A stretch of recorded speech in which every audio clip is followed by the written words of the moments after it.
हमारा 406 क्वेश्चन है, आपकी राय में छोटे बच्चों को कितनी आयु में स्कूल भेजना चाहिए? तो इसके विकल्प है, जब बच्चा बोलने लगे, जब बच्चे में पढ़ने की रुचि पैदा हो जाए, जब बच्चा 5 वर्ष से अधिक आयु का हो जाए, या फिर 3 वर्ष की आयु के बाद। तो इसका जवाब है 3 वर्ष की आयु के बाद। हमारा 407 क्वेश्चन है, अध्यापक का वास्तविक लाभ तब होगा जब शिक्षक गृह कार्य की नियमित जांच करें। और इसके विकल्प है, छात्रों को तद अनुसार अंक दें, छात्रों को उनकी गलतियां का रिकॉर्ड रखें ताकि ज़रूरत पड़ने पर उनके माँ बाप को के सामने रिकॉर्ड पेश कर सकें, छात्रों को उनकी गलतियां बताता रहें। इनमें से कोई नहीं। तो जवाब है छात्रों को उनकी गलतियां बताता रहें। हमारा 408 क्वेश्चन है, अध्यापक का वास्तविक कार्य क्या है? छात्रों को पढ़ने में लगाना, छात्रों को पढ़ने के लिए प्रेरित करना, छात्रों की प्रतिभा का सर्वमुखी विकास करना, छात्रों की परीक्षा पास करने योग्य बनाना। तो इसका जवाब है छात्रों की प्रतिभा का सर्वमुखी विकास करना। हमारा 409 क्वेश्चन है, अपने छात्रों को समझने के लिए शिक्षक को किस बात का ज्ञान होना चाहिए? बाल मनोविज्ञान, बालक कैसे सीखता है, बालकों की अभिरुचियाँ व प्रवृत्तियाँ, ये सभी। तो जवाब है ये सभी। यदि किसी शिक्षक की मनोवैज्ञानिक का ज्ञान न हो तो वह छात्रों के विकास हेतु अनुकूल परिस्थितियां पैदा नहीं कर पाएगा, छात्रों के मन की बात जान नहीं सकेगा, पाठ्य विषय को मनोविज्ञान के साथ जोड़ नहीं पाएगा, छात्रों की प्रतिभा का मूल्यांकन नहीं कर पाएगा। तो इसका जवाब है छात्रों के विकास हेतु अनुकूल परिस्थितियां पैदा नहीं कर पाएगा। हमारा 411 क्वेश्चन है, चुपचाप पढ़ने की विधि से बोध क्षमता बढ़ती है, बेहतर होता है, समय बर्बाद नहीं होता, इनमें से कोई नहीं। तो जवाब है बोध क्षमता बढ़ती है। शिक्षक अक्सर छात्रों का टेस्ट लिया करते हैं, इससे उन्हें छात्रों द्वारा की जा रही प्रगति का अनुमान होता है, छात्र लगातार काम में लगे रहते हैं, आगे की पढ़ाई की योजना बनाने में मदद मिलती है, ये सभी। तो जवाब है ये सभी। प्रधानाध्यापक अपना कार्य बेहतर ढंग से कर सकेगा यदि स्कूल में आम राय से काम करेगा, वह अध्यापकों के सहयोग व उनकी सहमति से निर्णय करेगा, वह अनुशासन को सबसे अधिक महत्व देगा, वह हर समस्या का समाधान ढूंढने के लिए अध्यापकों की बैठक बुलाएगा। तो जवाब है वह अध्यापकों के सहयोग व उनकी सहमति से निर्णय करेगा। हमारा 414 क्वेश्चन है, निम्नलिखित में से कौन सा बुद्धि का लक्षण नहीं है? यह जन्मजात होती है, यह मनुष्य को सीखने में सहायता करती है, यह अर्जित की जा सकती है, ज्ञान और बुद्धि अलग अलग है। तो इसका जवाब है ज्ञान और बुद्धि अलग अलग है। छोटे बच्चों में रटने की आदत डालने के बारे में आपकी क्या राय है?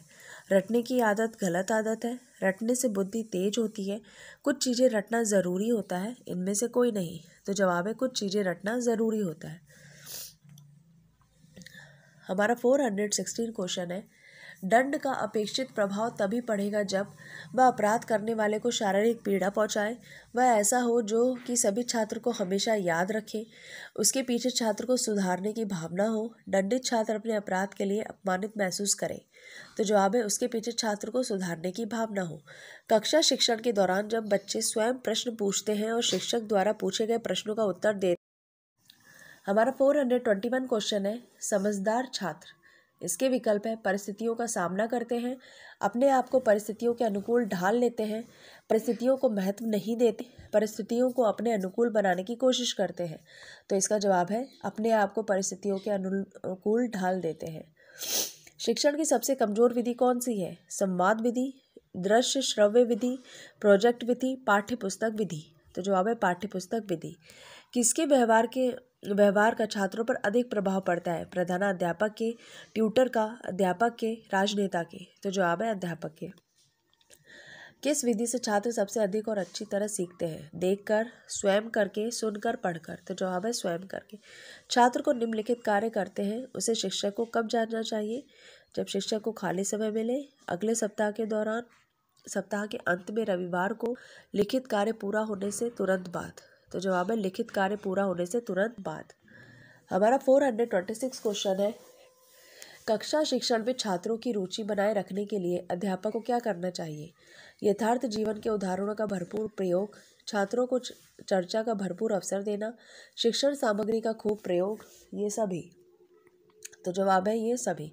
शिक्षण के अनेक विधियों का प्रयोग क्यों उपयोगी है? शिक्षण को सुबोध बनाने के लिए, विद्यार्थियों का ज्ञान आकर्षित करने के लिए, शिक्षण को रोचक बनाने के लिए, ये सभी। तो जवाब है ये सभी। शिक्षक शिक्षण विधि सबसे अधिक सीखता है अपने प्रधानाध्यापक से, छात्रों से, प्रशिक्षकों से या पुस्तकों से। तो जवाब है छात्रों से। शिक्षक का मूल कार्य है छात्रों को पढ़ने के लिए प्रेरित करना, छात्रों को उनकी गलतियां बताना, अध्ययन के लिए अनुकूल वातावरण तैयार करना, छात्रों के स्व अध्ययन में सहायता करना। तो जवाब है अध्ययन के लिए अनुकूल वातावरण तैयार करना। अभिप्रेरण एक भौतिक अवस्था है, सहज अवस्था है, नैसर्गिक अवस्था है, मनोवैज्ञानिक अवस्था है। तो जवाब है मनोवैज्ञानिक अवस्था है। हमारा 431 क्वेश्चन है, बच्चों में स्व अनुशासन की भावना किस प्रकार पैदा की जा सकती है? तो इसके विकल्प है उन्हें कठोर अनुशासन में रखकर, उन्हें जिम्मेदारी सौंपकर, अनुशासनहीनता पर उन्हें दंड देकर, उन्हें अनुशासन में रखने के लाभ को बताकर। तो जवाब है उन्हें जिम्मेदारी सौंपकर। छोटे बच्चों को गृह कार्य आप कैसे देंगे? उनकी डायरी में लिख देंगे, श्याम पट पर लिख देंगे और बच्चों से कहेंगे कि वे उसे नोट कर लें, बोलकर उन्हें लिखा देंगे, उनको ज़बानी बता देंगे। तो जवाब है उनकी डायरी में लिख देंगे। कक्षा में पढ़ाई के दौरान व्यवधान डालने वाले छात्रों को सही रास्ते पर लाने का कौन सा उपाय आप ठीक समझते हैं? उन्हें कक्षा से बाहर कर दिया जाए, उनको महत्व ना दिया जाए, उनकी शिकायत प्रधान अध्यापक से की जाए, उन्हें कक्षा में ही कठोर दंड दिया जाए। तो जवाब है उनको महत्व ना दिया जाए।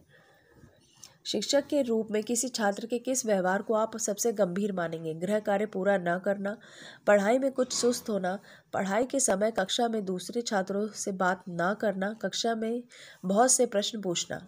तो जवाब है पढ़ाई के समय कक्षा में दूसरे छात्रों से बात ना करना। मान लीजिए कि कोई व्यक्ति अब आपके दृष्टिकोण से सहमत नहीं होता, तो ऐसी हालत में आप उसके सामने अपने दृष्टिकोण का औचित्य प्रस्तुत करेंगे, उसके साथ रूखा व्यवहार करेंगे, उसे अपना विरोधी मान लेंगे, उस व्यक्ति से बात करना पसंद नहीं करेंगे।